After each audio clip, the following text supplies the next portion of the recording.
Bonjour à tous et bienvenue dans ce quatrième épisode du podcast Time to Secure du groupe Infolégal. Ce podcast a pour objectif de vous donner des éléments contextuels ainsi que des bonnes pratiques pour sécuriser vos risques tiers. Dans cet épisode hors série, dédié à notre événement Les Rencontres Infolégales, abordons le sujet de la RSE, avec Bertrand Lafay, directeur général et cofondateur d'Infolégal qui jouera le rôle d'animateur, aux côtés de Marion Lopez, directrice marketing et RSE chez MC2I, accompagnés de Xavier Lazara, responsable compte stratégique chez Ecovadis. Ils vous donneront leurs conseils pour initier une politique RSE et créer un cercle vertueux au sein de la chaîne de valeur. On va aborder là un autre sujet, une dernière thématique qui reste, alors qui est pas complètement dans le monde du risque, même si ça peut impacter certains, enfin l'entreprise en termes de risque, qui est pas encore complètement dans le monde de la conformité, ou en tout cas qui touche pas tout le monde, la RSE, mais qui a été au début implémentée, je dirais, culturellement, avec tous les problèmes écologiques de réchauffement, etc. Et puis, bien sûr, éthique. Donc, on va parler un petit peu plus, alors plus là aussi avec des indicateurs de mesure et de mise en œuvre, mais de sujets qui vont plus toucher l'éthique, l'écologie et l'humain. Et heureusement, c'est important aujourd'hui entre deux entreprises qui présentent le même bilan, la même situation financière, le même résultat, le même chiffre d'affaires sur la même activité. En fait, elles n'ont pas du tout la même valeur. S'il y en a une qui fait les choses correctement d'un point de vue éthique et qui a un impact positif sur la société, vis-à-vis de celle qui fait travailler des petits-enfants de moins de 12 ans, etc., etc., enfin tout ce que vous pouvez imaginer. Et donc, c'est vrai que l'évaluation financière qu'on a l'habitude de pratiquer depuis des décennies et plus, aujourd'hui n'est pas suffisante. Donc il y a des nouvelles composantes donc, qui ont commencé par des premières réglementations sur l'évaluation extra-financière qui s'adressent aujourd'hui qu'à un certain nombre d'entreprises, mais qui en fait par porosité touchent toutes les entreprises et toutes tailles d'entreprise et qui sont en train de se formaliser et de se préciser sérieusement, en tout cas avec la CSRD, sur la partie réglementaire. Donc c'est pour ça qu'on va parler de sujets de compliance. Alors, pour parler de la RSE, et là aussi, l'idée, c'est de pouvoir imager et apporter l'expertise, enfin, les informations et les témoignages de professionnels et d'experts. Je suis rejoint sur l'estrade, Marion Lopez et Xavier Lazara. Alors, je vais commencer par présenter Marion, qui est directrice communication et marketing de MC2I. À toutes et à tous. Donc moi, je travaille chez MC2I. MC2I, c'est une ETI, c'est un cabinet de conseil en transformation numérique de 1500 personnes. Et notre travail, c'est d'accompagner nos clients qui sont des grands comptes, du privé et du public, dans tous leurs projets de transformation numérique, donc en lien avec les systèmes d'information. Et donc, j'ai en charge au sein de cette entreprise la partie RSE, la direction RSE. Donc, je serai là pour vous parler concrètement de comment on peut mettre en place une politique RSE au sein d'une entreprise. Merci Marion. Et également Xavier Lazara, responsable compte stratégique chez Ecovadis. Donc Ecovadis, je pense que tout le monde connaît, mais c'est toujours intéressant quand c'est présenté par les personnes de l'intérieur. Eh ben, merci beaucoup pour l'invitation. Pour ceux qui ne connaissent pas Ecovadis, on est une agence de notation extra-financière. Donc, on fait tout sauf tout ce qui touche aux euros. Et on est à peu près maintenant 1800 personnes dans le monde entier. On opère dans 200 pays où on note des entreprises sur ce qu'elles font de bien ou de pas bien en extra-financier. Et donc, moi, plus personnellement, j'ai en charge les grands comptes du marché français, qui généralement sont appelés les donneurs d'ordre et qui vont essayer de savoir ce qui se passe dans leur chaîne de valeur. Et on travaille de concert, parfois avec des cabinets de conseil qui vont donner des recommandations qui vont pouvoir peut-être être mises en place opérationnellement avec des acteurs comme nous. Merci. Alors, justement, Xavier, est-ce que tu peux nous donner des éléments de contexte, puisque vous êtes un acteur mondial, nous donner un peu plus d'éléments sur la RSE aujourd'hui. Alors, des éléments de contexte, oui, il y en a plusieurs. Alors déjà, on en a parlé, le cadre réglementaire se restreint de plus en plus, et ça, je pense que je vous apprends rien aujourd'hui, donc on va pas passer forcément beaucoup de temps dessus, mais par contre, ce qu'on voulait vous montrer aujourd'hui, c'est la maturité des entreprises. C'est-à-dire que si on regarde, nous, on est une agence de notation, donc on a un réseau d'entreprises qu'on évalue année après année, et typiquement, on a vu la note moyenne des entreprises s'améliorer.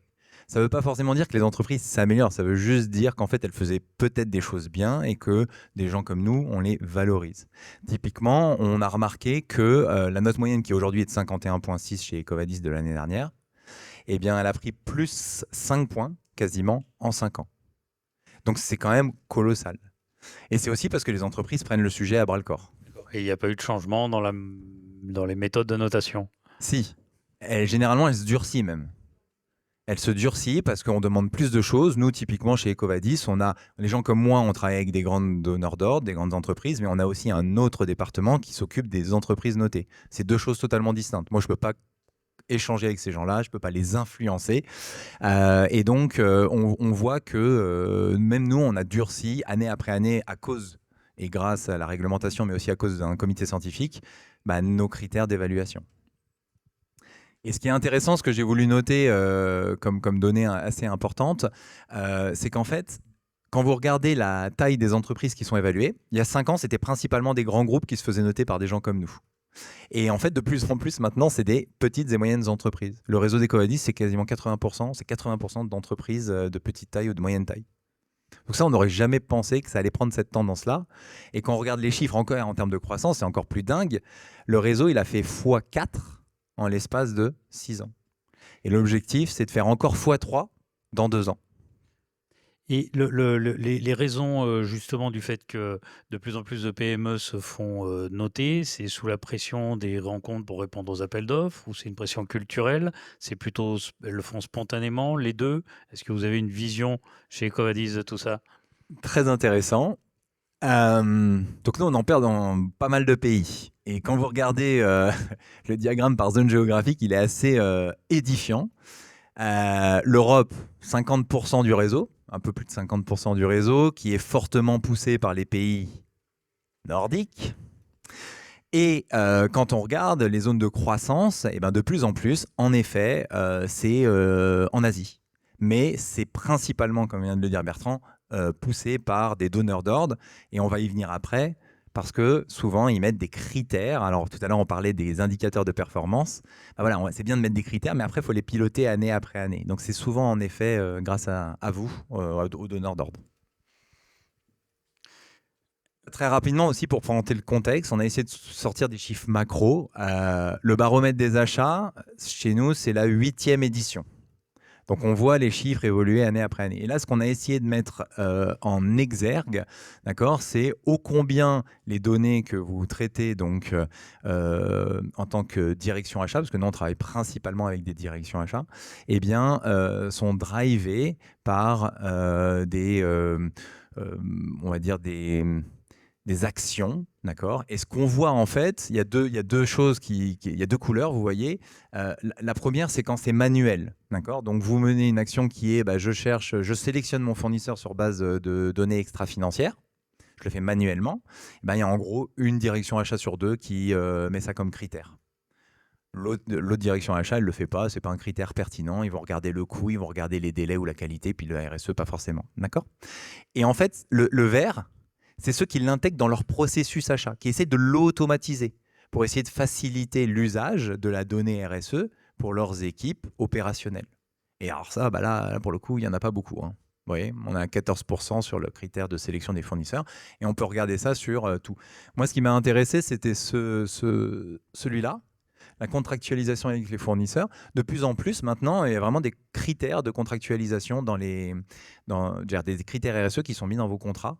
Et ça, c'est quand même assez impressionnant parce que ce n'était pas du tout le cas il y a quelques années. Et c'est souvent drivé par les comités de direction.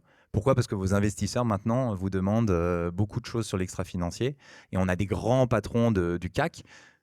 Dans un comité avec les investisseurs, ils parlent 70% de RSE alors qu'ils pensaient qu'ils allaient juste regarder la bottom line et la top line, et en fait pas du tout.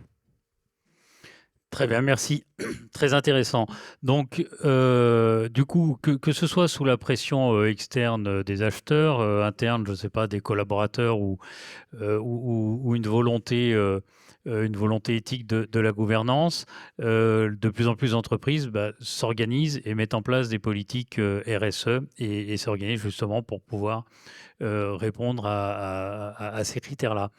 Marion, toi qui l'as mis en place chez MC2I, est-ce que tu peux nous apporter ton témoignage Bien sur cette sûr. mise en place de politique RSE?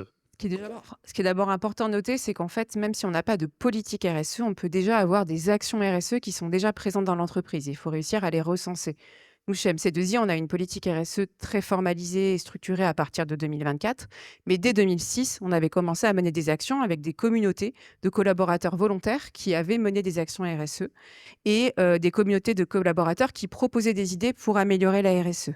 Donc, ce n'était pas formalisé, mais la RSE était déjà présente dans l'entreprise. Et donc, la décision de structurer une politique, c'est aussi après pour pouvoir passer un cap et aller beaucoup plus loin. Donc ça, c'est la deuxième étape. Et du coup, pour structurer cette politique, il y a aussi la notion de mesure. Et donc, il faut absolument savoir se mesurer.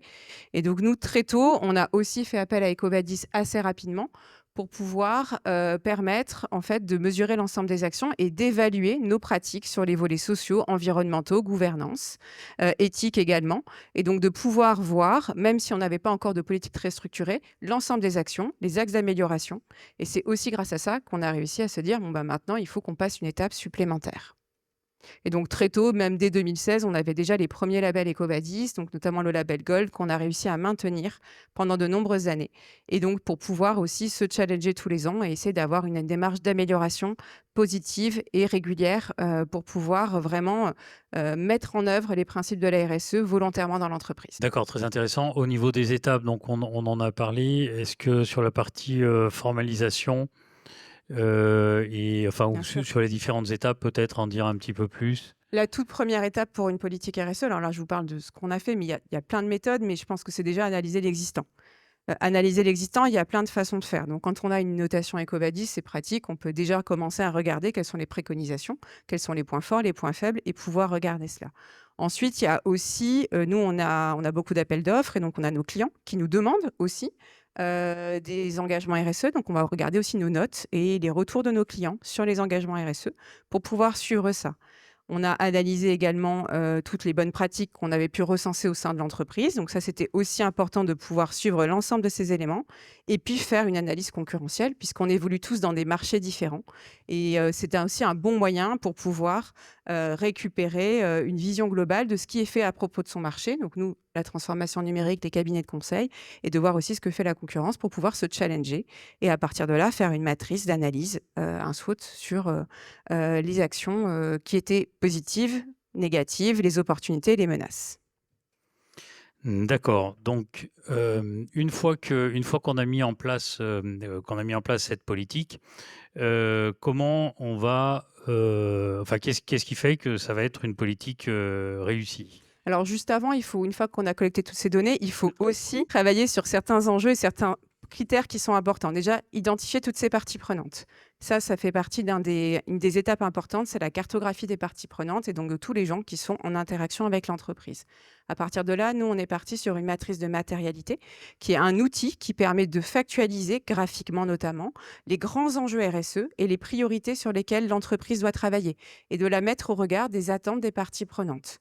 Donc ça, c'est quelques outils pratiques pour pouvoir commencer à construire la politique RSE et à partir de là, définir les grands enjeux importants propres à l'entreprise et en lien avec la stratégie de l'entreprise. Une fois qu'on a fait ça, là, on peut écrire cette politique RSE autour de leviers, de priorités, d'enjeux. Et ensuite, cette politique RSE, il faut la faire connaître, donc la communiquer au plus grand nombre, en interne, mais aussi en externe, puisque ça nous engage aussi. Et puis construire autour de ça une gouvernance qui permette de suivre la politique, de la faire évidemment évoluer, et puis aussi de se donner les leviers d'action en interne pour pouvoir la mettre en œuvre. Puisqu'une fois qu'on a défini des enjeux, il faut aussi pouvoir les mettre en place par des plans d'action qui seront suivis et tracés.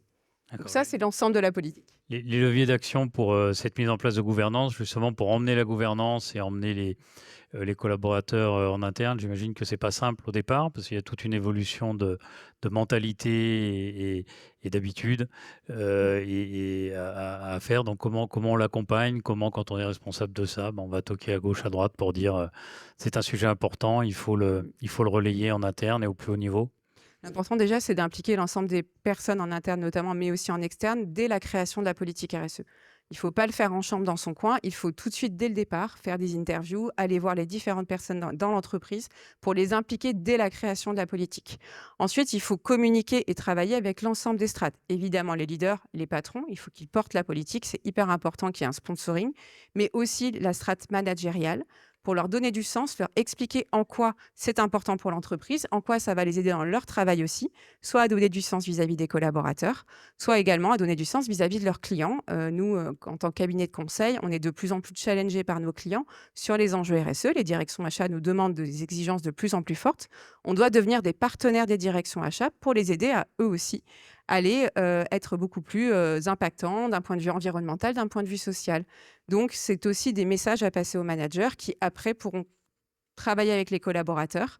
Et donc, c'est aussi de la mobilisation des collaborateurs qui est importante. Nous, on a toujours voulu aussi faire participer les collaborateurs à la RSE. Et donc, on a notamment une communauté MC2I Initiative qui permet, par des campagnes d'appel à idées, de faire remonter par les collaborateurs des idées RSE à mettre en place. Donc ça fait partie de toute une démarche positive qui implique l'ensemble de la société. D'accord, ok, donc c'est effectivement une application à tous les niveaux. Peut-être on peut revenir 2 secondes. Tu as parlé de matrice de matérialité. Est-ce que tu peux en dire un petit peu plus? Je ne sais pas si tout le monde est familier avec cette notion de matrice de matérialité. On avait la cartographie des risques pour Sapin 2. On est dans des approches qui sont assez similaires en fait en termes de mobilisation en interne de nouveaux process. C'est pas sur les mêmes sujets. Mais donc la matrice de matérialité, qu'est-ce que c'est? C'est un outil qui est utilisé par la finance. Et globalement, c'était d'abord utilisé par la finance, qui a été réapproprié pour la RSE. Et donc, c'est vraiment une cartographie graphique qui permet sur 2 axes d'apprécier en fait tout ce qui est attente des parties prenantes et enjeux et pour la performance de l'entreprise. Et donc, dans ces 2 axes, on va placer tous les enjeux RSE qui sont sociaux, qui sont environnementaux, qui soient éthiques ou économiques, puisqu'évidemment, l'économie est aussi importante dans la RSE puisqu'on cherche une performance durable. Et donc, cette matrice, elle va permettre de présenter tous les enjeux importants et de prioriser, donc de les placer en fonction d'une importance. Et il est important que cette matrice, elle soit partagée à tous, c'est-à-dire que ce ne soit pas gardée au sein de l'entreprise, mais que cette matrice, elle soit challengée avec les parties prenantes. Donc, nous, par exemple, on l'a montré à des associations avec qui on travaille. On travaille avec des écoles pour le recrutement, on leur a montré également, 1 ou 2 clients. Voilà, comment est-ce qu'on peut aussi partager ces enjeux avec les personnes qui travaillent avec nous pour nous rendre compte si ces enjeux sont bien les bons et si la vision de l'entreprise est partagée aussi à l'externe.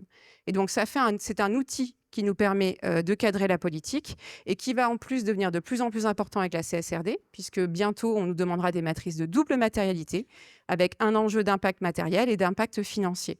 Donc, c'est vraiment une étape indispensable et plus tôt on l'a fait, plus c'est simple après pour pouvoir aussi retravailler ensuite pour la CSRD où on aura tous progressivement ces enjeux-là. D'accord, donc on va se faire en 2 voire 3 dimensions bientôt. Plein d'outils nouveaux, plein de concepts nouveaux. J'imagine que Ecovadis, Xavier, en tant qu'expert et partie prenante sur ces sujets, accompagne aussi les entreprises dans la mise en place de ces outils ou ne serait-ce que la découverte, parce que je pense qu'au départ, ils ne les connaissent pas. Ils ne connaissent même pas leur existence, non? Déjà, sur la double matérialité, c'est assez intéressant parce que nous, tous les clients qui viennent chez nous, alors pas pour la partie notation, mais qui viennent chez nous pour lancer des programmes d'achat responsable, qu'ils aient fait ou pas cet exercice, on le refait systématiquement. Parce qu'on a notre vision, on challenge parfois leur vision, et c'est vraiment la base du démarrage des discussions, ce qui permet de dire voilà, où est-ce qu'on a commencé lors du programme. Après, sur la partie outils, je reprends ce qui a été tout à l'heure dit sur les indicateurs de performance. Les indicateurs de performance financière, on les connaît tous. On travaille dans une entreprise, ça fait des centaines d'années que le monde capitaliste gère et régit notre planète, mais les KPIs RSE, c'est pas quelque chose de naturel. Donc nous, chez Ecovadis, on en a créé. Aujourd'hui, il y en a plus de 70 indicateurs de performance RSE qu'on peut monitorer année après année, et ça, c'est hyper important. Et le dernier point, au-delà des outils, de mesure, c'est la formation. On en a parlé tout à l'heure. Alors, il disait l'intervenant précédent, il faut pas former une seule fois les personnes. Ben, nous, avant, on ne les formait pas, les gens. La RSE, ce n'était pas forcément une priorité pour les entreprises. Et on a compris qu'en fait, pour maximiser l'adoption de ce sujet et pas forcément que de l'outil, ben, il fallait former, il fallait expliquer pour que demain, nous, la communauté qui utilise EcoVadis, c'est principalement des acheteurs, mais on voit que les personas, ils changent un peu. Maintenant, il y a de la compliance, il y a aussi il y a de la finance. Et ben en fait, ces gens-là, ils ont besoin de savoir de quoi ils parlent. Pourquoi je vais évaluer un tiers sur ces enjeux environnementaux, sur Sapin 2, etc. J'ai besoin de comprendre. Donc on leur explique, on les forme. Et comme la répétition crée la mémorisation, ben on va la répéter plusieurs fois. On va faire des quiz, on va faire plein de choses, etc. Donc la formation, le monitoring des KPIs, c'est des choses primordiales. Ouais. D'accord. Et est-ce que par rapport à la norme, parce qu'on parlait de normes qui sont en train de se mettre en place, tu parles d'indicateurs qu'il a fallu créer puisqu'ils n'existaient pas, c'est nouveau. Chez EcoVadis, ça fait déjà un certain temps que vous êtes sur le sujet, donc vous êtes assez précurseur. Mais est-ce que vous avez des indications par rapport à dans quelle direction il faut aller, etc. Ou est-ce que vous-même, vous avez vos propres comités? Est-ce qu'il y a des standards qui sont en train de se mettre en place sur le marché? Est-ce que vous contribuez à créer ces standards, etc. Je me rappelle de l'AFA, je refais une parenthèse avec la table ronde précédente. En 2019, on a fait une table ronde avec l'Agence française anticorruption. Le marché commençait à regarder la réglementation datait de 2017 et je me souviens de l'Agence française anticorruption qui disait voilà tous les outils qu'on va vous mettre à disposition pour que vous puissiez suivre nos recommandations. Il y avait une magnifique slide sur laquelle il devait y avoir 40 documents prévus. Il disait bon voilà, ceux qui sont déjà à jour et finalisés, il y en avait à peu près 15%. Donc en gros, il faut qu'on mette en place des process, c'est nouveau, on ne connaît pas, et celui qui doit nous dire comment le faire, il n'en est qu'à 15 ou 20% des supports pour aider à le faire. Là, c'est encore pire, parce qu'il n'y a même pas encore de réglementation précise. Alors, il y a des normes ISO, mais comment ça se passe en fait? Est-ce que vous êtes précurseur? Est-ce que vous allez imposer des standards? Est-ce que c'est un enjeu? Est-ce qu'ils vont arriver? Ou est-ce que chacun dans son coin se dit, voilà comment on va évaluer la RSE? Il y a déjà des standards existants. Il y a aujourd'hui l'ISO 26000 régit tous les sujets RSE, donc c'est quand même quelque chose sur lequel on se base. Si on regarde des standards mondiaux du UNGC, c'est des choses qui existent. Donc il y a quand même des standards. Maintenant, pour que ça soit actionnable, ça c'est une autre paire de manches, ou pour que ça soit, pour qu'on puisse reporter dessus, c'est-à-dire rendre des comptes, ça c'est autre chose. Alors nous, en France, on est quand même bien lotis, parce qu'on a le devoir de vigilance qui nous a un petit peu éduqués à ça depuis quand même plusieurs années. Mais il y en a d'autres, ils découvrent. Donc je dirais que je pense que ceux qui vous disent qu'ils font tout, ils vous mentent. Je pense qu'il n'y a personne aujourd'hui qui fait tout. Il n'y a pas un acteur sur la place, et pourtant j'en connais beaucoup, qui fait tout. Par contre, on peut vous dire quelle expertise on a, sur quoi on peut vous accompagner de manière très transparente. Et puis ce qu'on ne fait pas, soit vous le faites tout seul, soit vous le faites ailleurs. Je pense que c'est plutôt ça qu'il faut, et dans une logique d'efficience. Moi, je viens d'une société dans le retail avant, on faisait tout à la mano. Moi, je voyais mes collègues acheteurs, c'était un truc de fou. Leur meilleur copain, c'était Excel. Et là, j'arrive dans une société où on systématise, on automatise un maximum de choses. On essaie de soulager l'humain pour qu'il se concentre sur la prise de décision, sur la réflexion de la mise en place d'une politique RSE, pour l'appliquer à ses relations partenariales, etc. Et je trouve que se reposer sur un outil, maintenant, on ne peut pas dire qu'on ne sait pas faire. Merci. Alors, on a mis en place une politique RSE, on a des indicateurs des premiers standards, une norme qui est en train de se mettre en place aussi. Quels sont, Marion, les facteurs clés de succès justement pour la réussite d'une telle démarche? Alors, il y en a plusieurs. Le premier, c'est déjà imbriquer la politique RSE avec la stratégie de l'entreprise. Il faut que votre politique RSE soit vraiment en lien avec les grands enjeux actuels et futurs de votre entreprise. Alors, pour cela, nous, par exemple, on a défini en même temps que la politique RSE une raison d'être.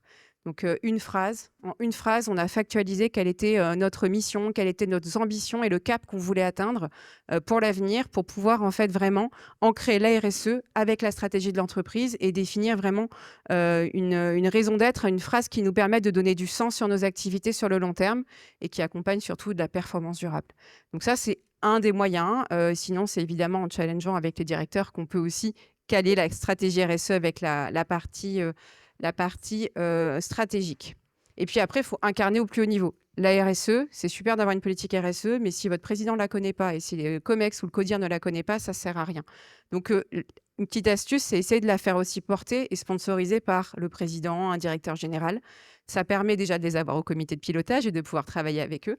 Et puis, ça permet aussi de montrer en fait l'importance du sujet au sein de l'entreprise. Donc ça, c'est vraiment un travail aussi d'essayer de placer cet enjeu le plus haut possible au niveau des instances dirigeantes. D'accord, donc c'est lui qui était à l'initiative de la démarche aussi et qui poussait. Bon, Ouais. effectivement, ça peut aider, mais ça suffit pas parce qu'après, il faut emmener toute l'entreprise. Et donc, comment on s'assure de l'engagement aussi des collaborateurs? Bah, c'est vrai que la RSE, c'est l'affaire de tous au sein d'une entreprise. C'est pas seulement la direction RSE qui est responsable de la RSE. Et donc, nous, ce qu'on a fait, c'est qu'on a essayé d'avoir une direction qui est très petite, qui est plutôt liée au pilotage et de faire porter les actions RSE par les collaborateurs en interne. Et donc, en fait, on a nommé des ambassadeurs au sein de chaque grande direction corporate qui sont en charge de mener les actions. Et en fait, ils ont dans leur fiche de poste, ils ont dans leur fiche d'objectif ces enjeux-là. Et donc, en fait, on travaille avec ces pilotes, ces ambassadeurs internes pour mener toutes les actions, puisque c'est eux qui, au sein des directions, sont capables d'aller reporter les chiffres, mais aussi de mener les actions concrètement et aussi d'avoir les budgets pour pouvoir mettre en œuvre les actions. Quel profil les ambassadeurs? Ça peut être Alors, des profils différents, on c'est a des gens des qui acheteurs. ont levé la main ou on Alors les oui, a c'est désignés? c'est des personnes qui sont clés dans les processus. Donc, notre acheteur, par exemple, qui va être évidemment notre ambassadeur RSE, la personne au sein de la DRH qui s'occupe de la diversité et l'inclusion, la personne qui gère les moyens généraux, les services généraux pour pouvoir aussi agir sur le bâtiment. Au niveau de l'informatique, la personne qui va porter les projets de numérique responsable notamment. Donc voilà, des personnes clés au sein de l'entreprise, mais qui sont aussi volontaires et qui ont envie de le faire, puisqu'évidemment, il ne faut pas que ce soit quelque chose qui soit subi, mais qu'on ait des gens qui aient envie aussi de participer dans cette dynamique. Et souvent, ça redonne aussi un nouveau souffle et une nouvelle dimension à un poste. Et donc, c'est assez intéressant aussi d'un point de vue d'entreprise. D'accord. On avait, lors de la répétition, je disais, mais en plus, ça doit être vraiment poussé par les jeunes générations. C'est vrai que nous aussi, on embauche beaucoup de jeunes. Les questions viennent tout de suite à l'entretien. Mais quelle est votre politique RSE? Comment vous gérez les choses, etc. Mais pas que, en fait. C'est pas que les jeunes qui poussent ça. Alors, pas que les jeunes, même si les jeunes, évidemment, demandent souvent notre politique RSE. Et c'est aussi un moyen de se démarquer pour recruter, hein, d'avoir une politique RSE qui soit claire, qui soit limpide et qui ne soit pas du greenwashing, parce que les jeunes, ils sont très attentifs aussi. C'est un bon moyen de se démarquer.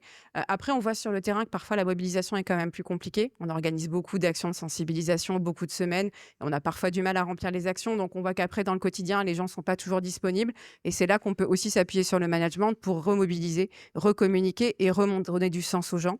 Les gens ont beaucoup de bonne volonté, mais après, il faut aussi parfois passer à l'action et c'est parfois un peu plus difficile. Mais ça, c'est tout le travail de la politique RSE et des actions des personnes qui travaillent sur la RSE pour motiver les gens. Et par des sensibilisations, par des quiz, par de nombreuses actions, on arrive à être présent tout au long de l'année et à accrocher les gens sur certains sujets, puisque des gens ont des domaines de prédilection en fonction de leur passion, de leurs envies. D'accord, merci. Comment, alors on va revenir sur des indicateurs parce que tout doit se mesurer, hein, pour savoir où on est, ou d'où on part et où on va, et puis à quelle vitesse on y va. Donc,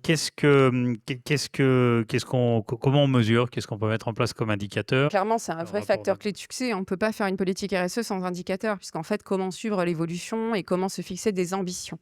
Donc, ces indicateurs, ils doivent être suivis au niveau de la gouvernance régulièrement. Nous, on a un comité qui est trimestriel, qui nous permet de suivre régulièrement ces indicateurs et on voit l'ensemble des ambassadeurs sur ces indicateurs tous les mois pour pouvoir suivre l'évolution. Alors nous, on a fixé à peu près une dizaine d'indicateurs, donc il ne faut pas non plus en avoir trop pour que ce soit faisable. On a utilisé des indicateurs qui existaient déjà, qu'on avait notamment dans des rapports sociaux ou autres. Le bilan carbone, bien sûr, qui fait partie des indicateurs et qu'on fait maintenant tous les ans. Et puis, on a construit d'autres indicateurs sur mesure en lien avec nos enjeux et nos priorités. Et donc pour ça, il y a plusieurs façons de faire, hein. Regarder un petit peu ce qui existe aussi sur la place, s'inspirer des bonnes pratiques. Et puis une fois que challenger ces indicateurs aussi en interne sur la capacité à remonter les informations, puisqu'il faut que ce soit aussi faisable. Et puis ensuite, après, les suivre régulièrement et les communiquer aussi en externe, puisque si on a cette démarche d'ouverture et de transparence, ça pousse aussi à les suivre et à améliorer notre démarche et être voilà, plus vertueux. Et ça, c'est important aussi d'oser les communiquer et de régulièrement donner de la visibilité là-dessus. Ok, Xavier, sur ces indicateurs, donc on a parlé du rôle tout à l'heure plus sur les, sur les standards de marché d'Ecovadis, qui est précurseur et innovant, sur les indicateurs de mise en place de politique RSE et puis de niveau RSE de l'entreprise. Est-ce que tu peux nous développer un peu le sujet? Sur la partie RH, il y a beaucoup d'indicateurs qui sont mis en place, hein. On parlait de la diversité, de l'inclusion. Après, vous êtes tous familiers avec les indicateurs liés au carbone. Donc là, on en a mis quelques-uns que j'ai sortis de notre dernier rapport d'impact qui sont assez édifiants. En fait, le premier, c'est déjà qui mesure quelque chose sur les impacts carbone. Et en fait, on voit qu'il y a quand même eu une accélération croissante entre 2022 et 2023. C'est-à-dire sur le nombre d'entreprises qui ont commencé à publier des choses sur leur impact CO2. On passe de 4 000 à 30 000 entreprises. C'est quand même colossal. On a regardé sur l'énergie renouvelable. Qui est-ce qui achète des énergies renouvelables? Ça, c'est vrai que c'est des données qu'on peut monitorer assez facilement. Et là, on a fait x3 quasiment aussi en un an. Donc ça, c'est vraiment des données qui montrent le changement. Après, sur les objectifs de réduction, là, c'est un peu plus dur. On voit vraiment que ça peine à cranter, surtout sur des engagements, sur des standards dont parlait Bertrand tout à l'heure. SBTI, qui est un standard, on voit que les entreprises ont du mal à prendre des engagements. Et moi, les clients ou les futurs clients, j'espère, qui rejoignent Ecovadis, auxquels je parle toute la semaine, quand ils me disent j'ai pris des engagements, alors moi, c'est une autoroute, j'adore. Parce qu'on va commencer à leur poser des questions. Comment vous avez mesuré, comment vous avez choisi ces engagements? Et puis après, on va essayer de leur démontrer que ces engagements sont difficilement atteignables et qu'il faut prendre aussi des engagements réalistes. Et donc, il y a vraiment, je pense, comme on disait Marion, il y a la mesure. Et ensuite, regarder où est-ce que je suis bon, où est-ce que je suis pas bon, qu'est-ce qui est actionnable facilement et qu'est-ce qui est réaliste de prendre en compte. Nous, on a fait quelque chose qui est très intéressant chez Ecovadis pour nous-mêmes. En 2022, on est devenu société à mission. Donc, on a écrit concrètement quel était l'ADN de la société et qu'est-ce qu'on souhaitait mener. Et nous, c'est réduire l'impact sur People and Planet. C'est dans notre ADN. Toutes les décisions au top niveau, elles sont prises comme ça. Ok, merci. On a parlé, on a effleuré tout à l'heure les sujets de gouvernance. La gouvernance est quand même une dimension essentielle de la mise en place des politiques. Une fois qu'on a les indicateurs et qu'on l'a mis en place, il faut s'assurer que toutes les parties prenantes, qui sont aussi nombreuses, internes, externes, sont bien mobilisées. Qu'est-ce qu'on peut dire et quel commentaire on peut faire justement sur cette gouvernance? Après, je laisse la parole à Marion, mais la première chose, c'est ce qu'elle a dit tout à l'heure, c'est le fait que maintenant, c'est multi-stakeholder. Donc vraiment, toutes les parties prenantes de l'entreprise sont impliquées dans la RSE. Quand vous répondez, par exemple, à un questionnaire Ecovadis, qu'on va regarder tout ce que vous faites, généralement, ce que va faire Marion, c'est qu'elle va aller taper à la porte de tous ces départements pour dire « oh, j'ai besoin de ça. Ah, Ecovadis, il m'a demandé ça. » Donc, ça devient un projet de société. Et ça, c'est vraiment très, très, très changeant par rapport à il y a quelques années. Et la deuxième chose, c'est ce projet de société, il faut qu'il soit porté au plus haut niveau, donc dans la gouvernance et dans la vision. Il faut qu'à un moment donné, il y ait quelqu'un qui dirige le bateau, qui dise on va dans cette direction parce que. Donc, il faut que ça soit sponsorisé au plus haut niveau. Nous, on l'a vu chez Ecovadis, au début, on s'était un petit peu trompé, où on allait dans une direction, on se disait on va aller voir la RSE parce qu'on est une agence de notation, et puis on va leur dire venez, on va travailler ensemble, on va changer la face du monde. Oui, mais en fait, c'était le financier qui décidait, la RSE, on ne l'écoutait pas forcément, qu'il était dans sa tour d'argent et ça ne marchait pas vraiment. Et aujourd'hui, on a changé notre façon d'opérer. Maintenant, on insuffle et on picouse toutes les strates de l'entreprise. Donc, bien évidemment, nous, c'est principalement les achats. De plus en plus, la compliance maintenant, avec toutes les réglementations, etc. Oui, voilà. Et on voit aussi que la finance, typiquement, si vous travaillez avec des banques, peut-être qu'ils vous ont déjà demandé ce que vous faites en RSE. Ou peut-être vous demandez à vos fournisseurs ce qu'ils font en RSE, puis ensuite, vous le valorisez avec du reverse factoring, avec des taux plus avantageux, etc., etc. Donc, on voit vraiment que maintenant, c'est de plus en plus imbriqué. D'accord. Alors, Marion, effectivement, dans combien de paires de chaussures, combien de kilomètres dans les couloirs pour aller frapper aux portes, remobiliser tout le monde, etc. De façon plus concrète, comment ça s'est traduit chez MC2I? Travail quotidien, donc c'est grâce à ces ambassadeurs en fait qu'on arrive aussi donc à décentraliser la gouvernance en gardant toujours quand même un pilotage global. Et ces ambassadeurs, en fait, on les rassemble régulièrement aussi pour leur donner le sens global. C'est-à-dire que la personne qui travaille sur les achats responsables, par exemple, elle a la vision globale de l'ensemble des enjeux et de l'avancement de l'ensemble des autres ambassadeurs. C'est un travail collectif et c'est important que chacun aussi puisse même apporter sa patte ou faire changer les choses et apporter aussi son point de vue, même si ça ne concerne pas directement sa direction. Donc, c'est vraiment aller voir les gens, les sensibiliser, les former aussi. Par exemple, quand on a travaillé avec la direction achat sur les achats responsables, les personnes des achats ont été formées aux achats responsables et inversement, les personnes de la RSE ont été formées aussi aux achats responsables pour qu'on comprenne bien de quoi on parle et qu'on ait un socle de connaissances commun qui nous permet d'avoir un langage et d'avoir des actions communes. Donc ça, c'est important. Pareil sur la diversité, inclusion ou autre. Je pense qu'il faut aussi aller voir les gens et les former, leur apporter de la valeur et qu'eux aussi nous apportent de la valeur sur leur métier pour qu'on puisse échanger, travailler ensemble. Et puis ensuite, c'est penser à toutes les parties prenantes. On n'est pas tout seul. Donc, il y a plein de gens autour de l'entreprise, dans l'entreprise et en dehors, qui ont aussi un regard important à apporter et qui permet d'avoir une gouvernance qui est enrichie.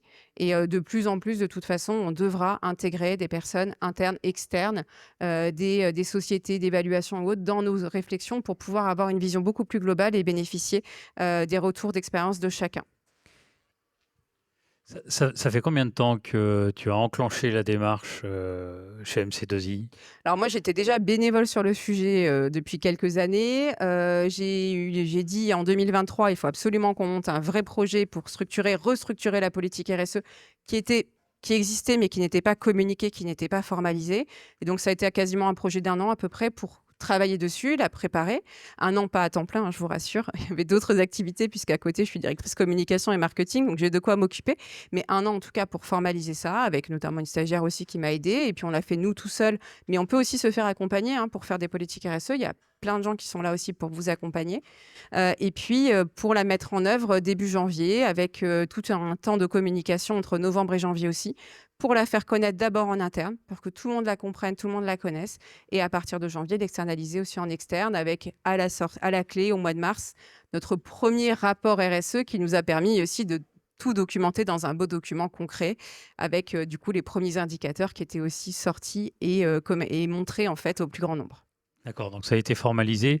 Mais est-ce que toi, aujourd'hui, tu as le sentiment que les gens se sont appropriés la démarche en interne ou est-ce qu'il y a encore, il y a quoi, la moitié du chemin qui a été faite quel est ton sentiment en termes de ressenti? Parce que là, ça n'a pas été mesuré, j'imagine. Ah, peut-être qu'il y a des indicateurs d'ailleurs. Pas encore là-dessus, sur l'appropriation. Ce qu'on voit, c'est quand même que l'engagement des collaborateurs est bon, puisque dans les nouvelles campagnes AID, on a notamment mis en place une grande cause pour pouvoir orienter les actions de mécénat. Et donc, sur la nouvelle campagne AID qui était orientée autour de l'insertion et de la réinsertion, on a eu beaucoup d'idées, que d'habitude des collaborateurs. Donc, on voit quand même qu'ils voient le sens de la RSE.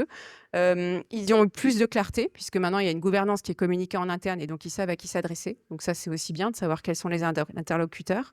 Et puis, au niveau de la couche managériale, ils ont enfin compris à quoi pouvait servir la RSE et quels étaient vraiment les grands enjeux dans des piliers qui sont très clairs pour eux. Et donc, ça a permis d'avoir de la clarté dans le discours et dans la façon de parler de la RSE, puisque finalement, maintenant, dans les entreprises, tout le monde doit pouvoir parler de la RSE et de la politique RSE de son entreprise. On doit tous se l'approprier. Et donc, quand évidemment, c'est formalisé, connu et les gens sont sensibilisés, c'est plus facile pour tout le monde. D'accord, donc c'est le début, mais ça y est, c'était en bonne voie, mais il y a toujours la du reine travail, commence bien à sûr. pousser et ça a commencé à prendre. Ok. C'était écrit, c'est de l'amélioration continue perpétuelle. Ok. Bon, merci beaucoup pour ce témoignage. Xavier, peut-être en conclusion, est-ce qu'il y a 2 points sur lesquels tu veux faire un focus ou que tu veux mettre en avant?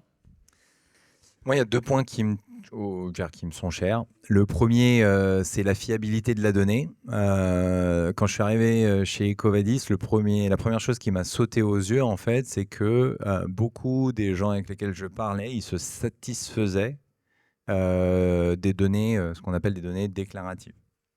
Et en fait, j'ai fait le parallèle avec moi, ce que j'applique dans ma vie personnelle, et je fais souvent le parallèle avec un de mes enfants. Et quand il rentre de l'école, je lui demande toujours, t'as fait des devoirs? Ah ouais, papa, j'ai fait mes devoirs à l'étude, ça s'est bien passé, etc. Tu peux me les montrer? Puis là, je commence à regarder, puis je vérifie, et puis je corrige. Et c'est exactement la même chose pour vos sociétés. Si demain, vous croyez sur preuve, on va dire, de bonne foi, ce que vous disent tous les gens avec lesquels vous travaillez, c'est pas suffisant. Et peut-être que ça suffisait pour vous il y a 10 ans, mais aujourd'hui, c'est pas suffisant. 1, parce que vous prenez un gros risque, et 2, parce que ça va vous rattraper. Et donc la question que j'ai pour vous, c'est, on peut se dire, oui, je vais gagner à faire des choses parce que je suis convaincu, j'ai des gens qui sont convaincus par ces démarches-là et je peux m'appuyer sur eux, mais qu'est-ce qui vous arrivera si vous ne le faites pas? Maintenant, c'est ces questions-là qu'il faut se poser. Et la dernière chose, c'est le deuxième point qui est vraiment hyper important, on l'a touché du doigt, c'est la pédagogie, c'est éduquer. Même si vous connaissez rien aujourd'hui, bah, c'est pas grave. Qu'est-ce qui vous empêche de commencer dès maintenant à vous renseigner et à vous former là-dessus? Et faites pareil avec vos collaborateurs, expliquez-leur ou donnez-leur l'opportunité d'en apprendre plus. Il y a plein de cours qui sont aujourd'hui quasiment gratuits. Et nous, ce qu'on imagine même, c'est que peut-être que demain, la donnée RSE, elle sera peut-être gratuite. Hein. Ce sera peut-être quelque chose de droit public, en fait. Donc c'est peut-être aussi ça qu'il faut, c'est gagner de l'engagement au travers de la pédagogie, de l'adoption, de l'explication. Et typiquement aujourd'hui, on a beaucoup plus de réponses des entreprises avec lesquelles les grands groupes travaillent quand on explique la démarche, qu'on envoie une lettre, un courrier signé d'un patron, etc., plutôt que d'imposer ou de forcer ou de payer pour. Merci beaucoup Marion. Un mot de conclusion aussi par rapport à ton expérience, ton vécu, puis peut-être une prospective. Je pense que c'est sûr que pour construire une politique RSE et pour la faire durer dans le temps, clairement, la formation est quand même un bon levier. Pensez aussi à assister à des conférences, des choses comme ça, à lire des livres, puisqu'en fait, c'est aussi un domaine qui évolue très vite, avec beaucoup de données, beaucoup d'informations. Et donc, c'est important de se tenir au courant régulièrement. Voilà, aller chercher l'information ailleurs. Donc, ça, c'est. Et puis, il y a beaucoup de gens, en fait, qui sont prêts à partager cette information. Donc, c'est vrai qu'on a de la chance, c'est un domaine qui est très ouvert. Donc, ça, c'est un point important. Et puis aussi, pensez aussi peut-être à intégrer dans vos budgets de l'argent pour pouvoir faire des actions RSE, puisqu'en fait, souvent, c'est un parent pauvre qui est oublié, puisque pas forcément structuré dans des directions. Et donc, il faut aussi aller chercher parfois des budgets au sein des directions ou créer un propre budget pour pouvoir avoir des actions, puisqu'évidemment, au sein d'une entreprise, pour pouvoir aller faire des dons aux associations, organiser des choses, il faut aussi pouvoir anticiper ça. Donc, quand vous faites votre construction budgétaire, peut-être dès maintenant pour 2025, pensez à inclure un petit peu cette poche RSE, puisqu'en fait, c'est aussi un levier pour pouvoir après agir concrètement au sein de l'entreprise. D'accord, il semblerait qu'on soit en pleine période budgétaire, donc ça tombe bien. Voilà, donc merci encore une fois à tous les intervenants de la journée. Merci à tous. Merci pour votre écoute. On vous donne rendez-vous à la rentrée pour un nouvel épisode sur la sécurisation des risques tiers. En attendant, si vous souhaitez en savoir plus, rendez-vous sur notre site internet infolegal.fr.